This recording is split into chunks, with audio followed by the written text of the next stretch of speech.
അഭിഭാഷകനാവാൻ ആഗ്രഹിച്ച് ഒരു നിയോഗം കണക്കെ പത്രപ്രവർത്തനത്തിൽ എത്തിച്ചേർന്ന വ്യക്തിയാണ് ശ്രീ സി കെ ജോർജ്. പതിറ്റാണ്ടുകൾക്ക് മുൻപ് തന്നെ കേരളത്തിൽ ബിസിനസ് ജേർണലിസം എന്ന ശാഖ സ്പെഷ്യലൈസ് ചെയ്യാൻ സാധ്യതകളുണ്ടെന്ന് മനസ്സിലാക്കി ഫിനാൻഷ്യൽ എക്സ്പ്രസ്സിലൂടെ PTIയിലൂടെ കേരളത്തിലെ പത്രപ്രവർത്തന രംഗത്ത് നിറഞ്ഞു നിൽക്കുന്ന ശ്രീ സി കെ ജോർജാണ് ഫോർത്ത് എസ്റ്റേറ്റിലെ ഇന്നത്തെ നമ്മുടെ അതിഥി.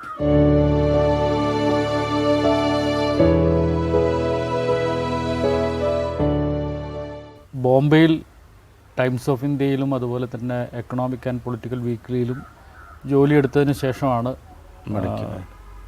കേരളത്തിലേക്ക് പത്രപ്രവർത്തന രംഗത്തേക്ക് വന്നത്. കേരളത്തിലെത്തുന്നതിന് മുൻപ് ഈ അയൽ സംസ്ഥാനത്ത് അല്ലെങ്കിൽ ഈ ബോംബെയിൽ നടത്തിയ ജോലിയുടെ എങ്ങനെയാണ് അതിൻ്റെ ഒരു സാഹചര്യം എന്തായിരുന്നു? അന്നത്തെ കാലത്തൊക്കെ ബോംബെയിൽ 60കളിലൊക്കെ 70കളിലൊക്കെ സൗത്ത് ഇന്ത്യൻസിനൊക്കെ വളരെ റെസ്പെക്റ്റഡ് ക്ലാസ് ആയിരുന്നു. ഞാൻ ബോംബെയിൽ കോളേജിലാണ് പഠിച്ചിരുന്നത്. അവിടെ അഡ്മിഷൻ ചെല്ലുമ്പോൾ നമ്മുടെ ആളുകൾക്കാണ് ഇത് പ്രിഫറൻസ് കൊടുത്തിരുന്നത്. അതിനവർ പറയുന്ന ന്യായം നമ്മളതിനെ പെട്ടെന്ന് പഠിപ്പിക്കാൻ പറ്റും, മഹാരാഷ്ട്രീയക്കാരെ പഠിപ്പിക്കുന്നതിനേക്കാൾ എളുപ്പം നമ്മളെ ആളുകളെ പഠിപ്പിക്കില്ല. ആ ഒരു കാലഘട്ടം കഴിഞ്ഞിട്ട് നമ്മുടെ എന്ന് പറഞ്ഞാൽ മലയാളികളെയാണ്, അത് സൗത്ത് ഇന്ത്യൻസിനെ, മലയാളീസിനെ ഇൻക്ലൂഡിങ് സൗത്ത് ഇന്ത്യ, അത് മദ്രാസിൽ നിന്നാണ് അന്ന് പറഞ്ഞിരുന്നത്. സൗത്ത് ഇന്ത്യൻസിനൊക്കെ, മലയാളിയൊന്നുമില്ല, മലയാളിയൊക്കെ പിന്നീടാണ് വരുന്നത്. സൗത്ത് ഇന്ത്യൻസിനെ എന്ന് വെച്ചാൽ മദ്രാസിനെ. അപ്പോൾ അതിന് ശേഷം 67-ന് ശേഷം ശിവസേന വന്നതോടുകൂടി നമുക്ക് പുറത്ത് നടക്കാൻ തന്നെ ഒരു കാലഘട്ടത്തിൽ വിഷമമുണ്ടായി. മണ്ണിൻ്റെ മക്കൾ വാദം വന്നതോടുകൂടി. അപ്പോൾ അങ്ങനെയുള്ള പിന്നെ അതിനൊരു ശമനം കിട്ടിയത് 75-ലെ എമർജൻസി പാസ്സാക്കിയിട്ട് സ്ട്രോങ് ആക്ഷൻ എടുക്കാൻ ഗവൺമെൻറ് തയ്യാറായതിനു ശേഷം. അപ്പോൾ അതിനുശേഷം വളരെ നല്ല അറ്റ്മോസ്ഫിയർ ആയിരുന്നു ആ കാലഘട്ടങ്ങളിലൊക്കെ ബോംബെയിൽ. മാത്രമല്ല ജേർണലിസത്തിലൊക്കെ സൗത്ത് ഇന്ത്യൻസിൻ്റെ ഡോമിനേഷനായിരുന്നു ആ കാലത്ത്. അങ്ങനെയാണ് അവിടെ നിന്നാണ് ക്രമേണ പത്രപ്രവർത്തനം കേരളത്തിലേക്ക് പറിച്ചതെന്ന് വെച്ചാൽ ഞാൻ പത്രപ്രവർത്തകനാവാൻ വേണ്ടി വന്ന ആളല്ല. ഞാൻ അഡ്വക്കേറ്റ് ആവാൻ വേണ്ടി വന്നിട്ടുള്ള ആളാണ്. ഞാൻ ലോ പാസ്സായിട്ടുള്ള ആളാണ്. പക്ഷേ ഏതോ സംഗതി വെച്ചാൽ എൻറോൾ ചെയ്യേണ്ട കാലം വരുമ്പോൾ ചില സാങ്കേതികങ്ങളാൽ പറ്റാതെ വന്നിട്ട് അപ്പോൾ ഞാൻ ഇതിലേക്ക് തിരിയാണ് ഉണ്ടായത്. എൻ്റെ ഇവിടേക്ക് വന്നത് പ്രാക്ടീസ് ചെയ്യണം എന്നുള്ള ഉദ്ദേശത്തോടു കൂടിയാണ്. പക്ഷേ അത് ഇറ്റ് വാസ് നോട്ട് സക്സസ്ഫുൾ. അപ്പോൾ പിന്നെ ഞാൻ അപ്പോൾ തികച്ചും ഒരു അഭിഭാഷകനായി പിന്നെ ജോലിയിൽ തുടരണമെന്ന ആഗ്രഹത്തോടു കൂടി ബോംബെയിൽ നിന്ന് കേരളത്തിലേക്ക് വന്ന ആളാണ്. പക്ഷേ അതിൽ നിന്ന് വ്യത്യസ്തമായ ഒരു പത്രപ്രവർത്തനത്തിൻ്റെ പാത സ്വീകരിക്കുകയാണ് ഉണ്ടായത്. അതിന് ഒരു പത്രപ്രവർത്തനത്തിനോടുള്ള താല്പര്യമാണോ? അപ്പോൾ ചെറുപ്പത്തിൽ എനിക്ക് പത്രപ്രവർത്തനത്തിനോട് താല്പര്യമൊക്കെ ഉണ്ടായിരുന്നു. ഞാൻ സ്റ്റുഡൻ്റായിരിക്കുന്ന കാലഘട്ടത്തിലും ഒക്കെ ഫിനാൻഷ്യൽ എക്സ്പ്രസ്സിലൊക്കെ ഈ ലെറ്റർ ടു ദ എഡിറ്ററിലേക്ക് എഴുതിയത് 2-4 കോളമൊക്കെ എൻ്റെ പബ്ലിഷ് ചെയ്തു.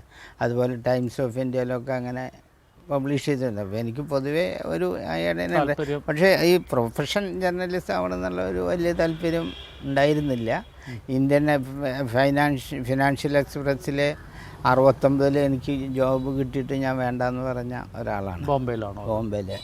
കാരണം അപ്പോൾ എൻ്റെ ഇൻറ്റൻഷൻ ഇതായിരുന്നു. പക്ഷേ ഇവിടെ വന്ന് ചില കാരണങ്ങളാൽ എനിക്ക് കൺട്രോൾ ചെയ്യാൻ പറ്റിയില്ല. അപ്പോൾ പിന്നീട് ഇത് ആലോചിച്ചപ്പോൾ അത് വളരെ സാമ്പത്തികമായിട്ട് ബാധ്യതയുള്ള ആളാണ്. സാമ്പത്തികമായിട്ട് നല്ല സ്റ്റേബിൾ ഉള്ള ആൾക്ക് അത് കണ്ടിന്യൂ ചെയ്യാൻ പറ്റില്ല. കുറച്ച് കാലഘട്ടങ്ങളിൽ പൈസയൊന്നും കിട്ടില്ല.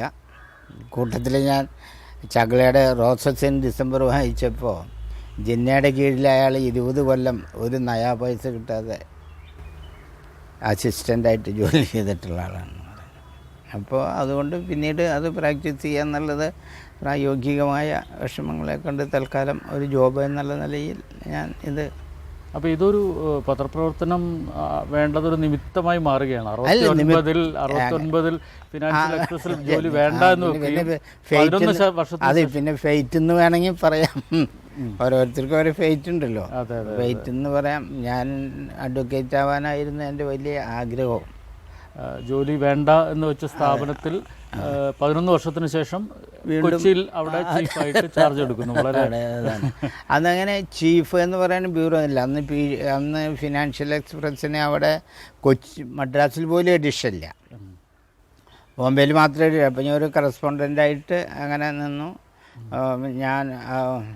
ഞാൻ പോകുന്നതിന് ശേഷമാണ് ഹരി എസ് കർത്തനെ കേട്ടിട്ടുണ്ട്. പിന്നീട് ജന്മഭൂമിയുടെ ജന്മഭൂമിയിൽ വന്ന് ഞാൻ എൻ്റെ കയ്യിൽ നിന്നാണ് ഇയാൾക്ക് ഇത് കൊടുത്തത്, ഹരി എസ് കർത്തയ്ക്ക്. അങ്ങനെ ഞാൻ പിന്നീട് ഇങ്ങനെ നിമിത്തം എന്ന് പറയാൻ പറ്റില്ല, ചില വെയിറ്റ് എന്നോ എന്താ വേണമെങ്കിൽ പറയാം. അതെ അതെ.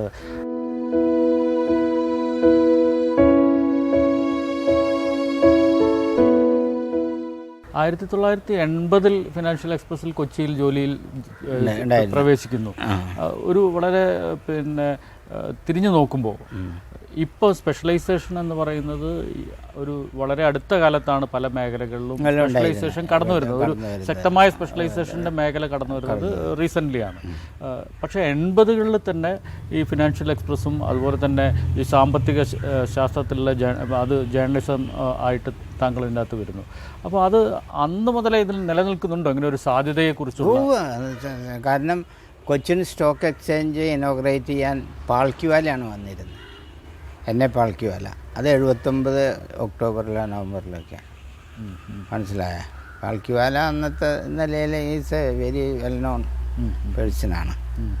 അപ്പോൾ അദ്ദേഹം വന്നന്ന് ഇതിന് മാർക്കറ്റിന് അന്ന് സാധ്യത ഞാൻ കണ്ടിട്ടുണ്ട്. ഞാനന്ന് ഞാനാണ് അത് കവർ ചെയ്തത്, inauguration function of the Cochin stock exchange. അന്ന് ഞങ്ങളുടെ കൂടെ KM റോയ് അങ്ങനെയുള്ള പ്രഗത്ഭന്മാരൊക്കെ ആയിരുന്നു അന്നുണ്ടായിരുന്നത് അവിടെ. കേരളത്തിലൊരു ഇക്വിറ്റി കൾച്ചർ ഉണ്ട് എന്നുള്ളത് താങ്കൾ വളരെ നേരത്തെ തന്നെ ഈ ആദ്യകാലങ്ങളിൽ തന്നെ എന്തുകൊണ്ടാണ് അങ്ങനെ ഒരു ഷെയറിന് സാധ്യതകളുണ്ട്? ആ ഒരു തികച്ചും വ്യത്യസ്തമായൊരു ജേർണലിസത്തിൻ്റെ ശാഖ. അതിന് കാരണം എൻ്റെ അസസ്മെൻറ്റിൽ ഇവിടുത്തെ ജനങ്ങൾ എഡ്യൂക്കേറ്റഡ് ആയിട്ടുള്ള ആളുകളാണ്. അപ്പോൾ അവർക്ക് സേഫ് ഇൻവെസ്റ്റ്മെൻറ്റ് എന്നുള്ള നിലയിൽ ഇതിന് സാധ്യതയുണ്ടെന്നാണ് ഞാൻ അസസ് ചെയ്തിരുന്നത്. അതിന് കാരണം എന്താണെന്ന് വെച്ചാൽ പലരും കൈപ്പൊള്ളിയവരുണ്ട്, മനസ്സിലായില്ല. പക്ഷേ അവരൊക്കെ ഓവർനൈറ്റിന് ലാഭം ഉണ്ടാക്കാൻ വേണ്ടി ശ്രമിച്ചിരിക്കുന്ന ആളുകൾ. ഞങ്ങളുടെ അസസ്മെൻറ്റിൽ ഒരു 15%, 16% റിട്ടേൺ മാർക്കറ്റിൽ ഒരു ഷെയറിന് വന്നാൽ അത് വിറ്റിട്ട് അപ്പോൾ പ്രോഫിറ്റ്. അതാണ് അതിൻ്റെ ക്ലാസിക്കലായിട്ടുള്ള. എൻ്റെ ആൾ ഈ കെനിയസ് തന്നെ പറഞ്ഞിട്ടുണ്ട്, ഇറ്റ് ഈസ് എ ഗാംബ്ലിംഗ്. മേയാഡ് കെനിയസ്, അയാളാണ് ഇതിൻ്റെ ക്യാപിറ്റൽ മാർക്കറ്റിൻ്റെ ഫാദറാണ് അയാൾ തന്നെ പറഞ്ഞിട്ടുണ്ട് ഇറ്റ് ഈസ് എ ഗാംബ്ലിംഗ് ആണെന്ന്.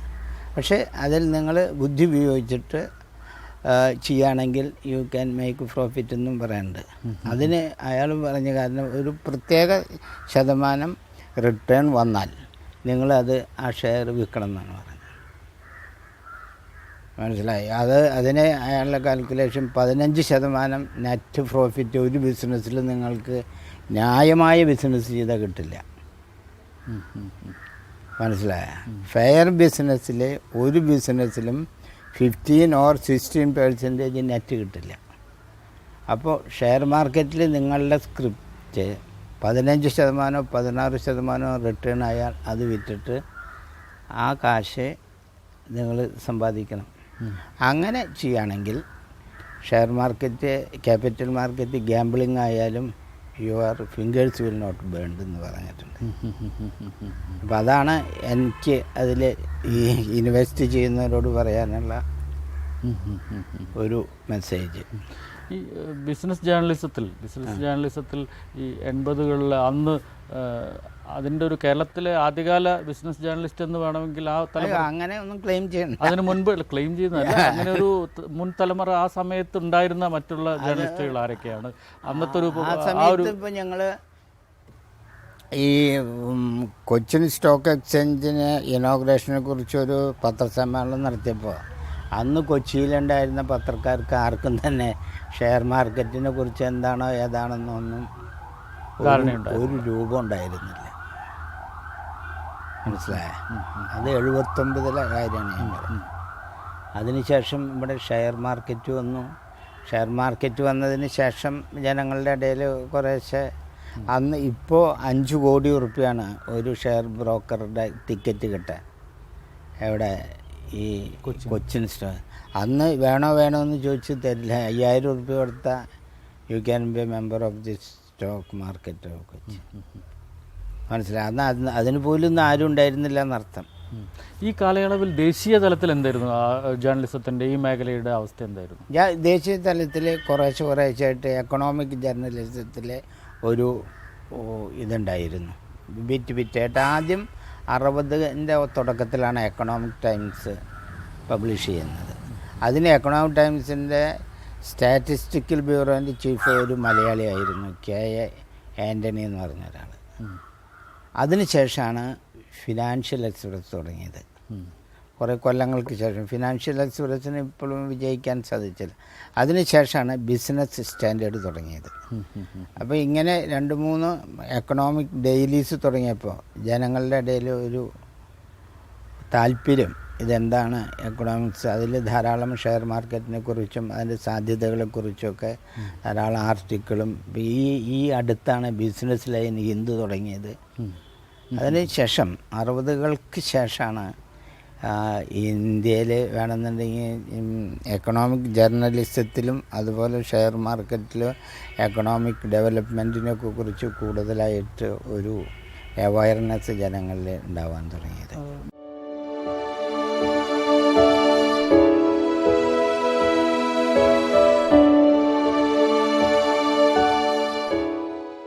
മലയാള ജേർണലിസത്തിൽ വീണ്ടും കാലങ്ങൾ കഴിഞ്ഞതിന് ശേഷമാണ് ബിസിനസ് ജേർണലിസം കടന്നത്. ഇപ്പോൾ പത്രങ്ങളിൽ ബിസിനസ് പേജുകൾ വരുന്നു, ധനം എന്ന് പറയുന്ന മാഗസിൻ ഇറങ്ങുന്നു. അപ്പോൾ ഇപ്പം ഇത് മലയാളത്തിലേക്കും പിന്നെ കാലെടുത്ത് വെച്ചു എന്ന് വേണമെങ്കിൽ തുടങ്ങിയിട്ടുണ്ട്. പക്ഷേ അവർക്കൊന്നേ ഒരു സ്റ്റാൻഡേർഡ് ആയിട്ടുള്ള ഒരു ഡേയിലേക്ക് പുറത്തിറങ്ങാൻ പറ്റും. ധനം സർവൈവ് ചെയ്യുന്നുണ്ട്. ധനത്തിന് ഞാൻ കുറച്ച് കാലം കോൺട്രിബ്യൂട്ട് ചെയ്തിരുന്നു, അബ്രാഹം കുര്യൻ്റെ ഇതിൽ. അതിനുശേഷം കൊച്ചിയിൽ നിന്നൊരു ധനകാര്യ ഡെയിലി ഇറക്കി. അതൊന്നും അങ്ങോട്ട് ഉദ്ദേശിച്ച പോലെ അവർക്ക് സക്സസ് ആവാൻ സാധിച്ചിട്ടില്ല. കാരണം നാഷണൽ ഡെയിലികളെ പോലെയുള്ള സംവിധാനങ്ങളോ അല്ലെങ്കിൽ ന്യൂസ് കിട്ടാനുള്ള സംവിധാനങ്ങളോ ഒന്നും അവർക്ക് വളരെ കുറവാണുള്ളത്. ഈ മേഖലയിൽ മലയാള പത്രങ്ങൾ ഇനിയും മുന്നോട്ട് പോകാനുണ്ട് എന്നാണോ പറയുന്നത്? അതായത് മലയാള പത്രങ്ങൾ നന്നായി നടത്തുകയാണെങ്കിൽ നല്ല സ്കോപ്പുണ്ട്. ഈ ഒരു കൾച്ചർ കേരളത്തിൽ ഇപ്പോഴും തുടർന്നുകൊണ്ടിരിക്കുക തന്നെയാണ്. ജനങ്ങൾക്കൊക്കെ ഇതിനെക്കുറിച്ച് മനസ്സിലായി എന്ന് പറയുന്നത് 100% ലാഭം കിട്ടാൻ വേണ്ടിയല്ല കാത്തിരിക്കേണ്ടത്. നമുക്ക് ഒരു മാന്യമായ ഇൻക്രീസ് നമ്മുടെ ഷെയർമേ ഉണ്ടായാൽ അത് വിൽക്കണം എന്നുള്ളൊരു ബോധം ജനങ്ങളുടെ ഇടയിൽ വന്നു തുടങ്ങി. ഇപ്പോൾ കടന്നു വരാനുള്ള ഈ പുതിയ തലമുറയിലെ ജേർണലിസ്റ്റുകൾ കടന്നു വരുമ്പോൾ അവർക്ക് ഈ ബിസിനസ് ജേർണലിസത്തിൽ സാധ്യതകളുണ്ട്, സ്കോപ്പുകളുണ്ട് എന്നാണോ ഈ ഒരു ഇത്രയും കാലത്തെ പ്രവർത്തന പരിചയത്തിന് എന്താണ് പറയാനുള്ളത്? തീർച്ചയായിട്ടും അവരോട് നൽകാനുള്ള നല്ല സ്കോപ്പുണ്ട്. പക്ഷേ അവർ ഹോംവർക്ക് ചെയ്യാൻ തയ്യാറാവണം. അവർ വായിക്കണം. കണ്ടംപററി എക്കണോമിക് ആൻഡ് കൊമേഴ്സ്യലായിട്ടുള്ള പബ്ലിക്കേഷൻസ് മെനക്കെട്ടിരുന്ന് വായിക്കുന്നത്. ഞങ്ങളൊക്കെ ധാരാളം വായിച്ചിട്ടാണ് ഞങ്ങൾക്കിപ്പോൾ ഏത് ഷെയറിന് ഇൻവെസ്റ്റ് ചെയ്യണം, ഏത് ഷെയറിന് ഇൻവെസ്റ്റ് ചെയ്യണ്ട എന്നുള്ളതിനെക്കുറിച്ച് ഞങ്ങൾക്ക് ബോധമുണ്ടായിട്ട് ഞങ്ങൾ ധാരാളം വായിച്ചിട്ടുണ്ട്. ഇപ്പോൾ ഒരു ഉദാഹരണത്തിന് പറയാം. ഇപ്പോൾ ഞാൻ ഇവിടെ ജിയോജിത്തിൻ്റെ അവിടെ ചെന്നപ്പോൾ അദ്ദേഹം എന്നോട് പറഞ്ഞു, നിങ്ങൾ GKVSൽ ഇൻവെസ്റ്റ് ചെയ്തോളാം. അപ്പോൾ എന്താ കാരണം എന്ന് ചോദിച്ചപ്പോൾ അയാൾ പറഞ്ഞു NTPC അതെടുക്കാനുള്ള സാധ്യതയുണ്ട്. ഞായറാഴ്ചത്തെ എക്കണോമിക് ടൈംസിൽ അതിനെക്കുറിച്ച് വിശദമായ ഒരു ആർട്ടിക്കിൾ ഉണ്ടെന്ന്. മനസ്സിലായ? അപ്പോൾ GVKS നല്ല നിലയിൽ നടന്നിരുന്ന ഒരു കമ്പനിയാണ്. ഇപ്പോൾ അവർക്ക് സാമ്പത്തികമായിട്ടൊരു അപകടം വന്നുകൊണ്ട് ഇപ്പോൾ കുറച്ച് ഡൗണാണ്. പക്ഷേ NTPC എടുക്കുമ്പോൾ അത് ഇമ്പ്രൂവ് ചെയ്യും. അതിന് ഈ ബിസിനസ് ജേർണലിസ്റ്റുകളാവാൻ താല്പര്യമുള്ളവർ ഹോംവർക്ക് നല്ലോണം ചെയ്യണം. പത്രം വായിക്കണം. 2 എക്കണോമിക് ഡെയിലിയെങ്കിലും ഡെയിലി വായിക്കുക. കേവലം ഒരു ഹോംവർക്കോ അല്ലെങ്കിൽ ഒരു വായനയോ കൊണ്ട് അല്ലെങ്കിൽ ഇതിനൊരു അടിസ്ഥാന വിവരങ്ങൾ കിട്ടാൻ ഇതിൻ്റെ സാമ്പത്തിക ശാസ്ത്രത്തിൽ ധനശാസ്ത്രത്തിലൊക്കെ തന്നെ ഒരു അറിവും അതും കൂടി ആവശ്യമാണ്. അറിവ് എന്ന് പറയുന്നത് ഇപ്പോൾ ഈ പഠിച്ചിട്ടുള്ള ആളുകൾക്ക് ബേസിക്കായിട്ട് നോളജൊക്കെ ഉണ്ടല്ലോ. ഇപ്പോൾ ഈവൻ കമ്പ്യൂട്ടർ ടെക്നോളജീസിന് തന്നെ എക്കണോമിക്സിനെ കുറിച്ചൊക്കെ കുറേശ്ശെ പഠിക്കണം. ഇപ്പോൾ ബേസിക്കായിട്ട് എക്കണോമിക്സിനെ കുറിച്ച് അറിയാത്ത ഗ്രാജുവേറ്റ്സിനൊക്കെ വളരെ കുറേ. ഈവൻ സയൻസ് ഗ്രാജുവേറ്റ് ആയാലും എന്തായാലും അവർ ബേസിക്കായിട്ട് എക്കണോമിക്സ് തിയറികളെ കുറിച്ചൊരു പക്ഷേ പിന്നെ അത് ഡെവലപ്പ് ചെയ്യാൻ അവരുടെ ഉത്തരവാദിത്തത്തിൽ പോണതാണ്. ഒരു ഇൻവെസ്റ്റ്മെൻറ്റ് കൾച്ചർ അല്ലെങ്കിൽ ആ മേഖലയിൽ ഒരു ബിസിനസ് കൾച്ചർ കേരളത്തിലും വേരോട്ടം പ്രാപിച്ചിരിക്കുന്നു, ശക്തമായി വേരോടിയിരിക്കുന്നു എന്ന് വിലയിരുത്താനാവുമോ?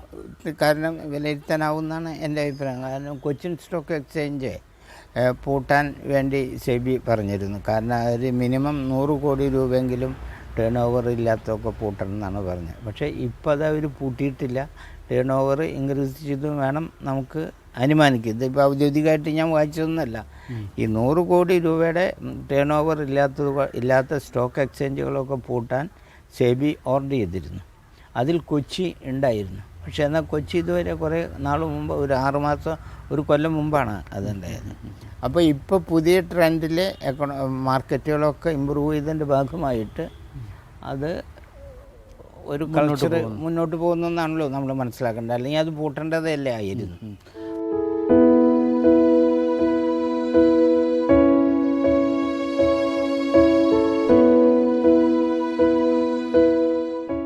ഈ മലയാള പത്രങ്ങൾ കൂടുതൽ ഇതിന് കവറേജ് സ്പേസ് നൽകുകയും ഈ പത്രങ്ങൾ അതിനുള്ള ഒരുക്കങ്ങൾ എന്ത് ചെയ്യണം? പത്രങ്ങൾ ഈ മേഖലയിൽ അതിന് നല്ല ഈ കാര്യങ്ങൾ റിപ്പോർട്ട് ചെയ്യാൻ പ്രഗത്ഭന്മാരായ എക്കണോമിക് ജേർണലിസ്റ്റുമാരെ അപ്പോയിൻ്റ് ചെയ്യുന്ന സാധാരണ റിപ്പോർട്ടേഴ്സിനെ പറഞ്ഞു വിട്ടിട്ട് കാര്യമില്ല.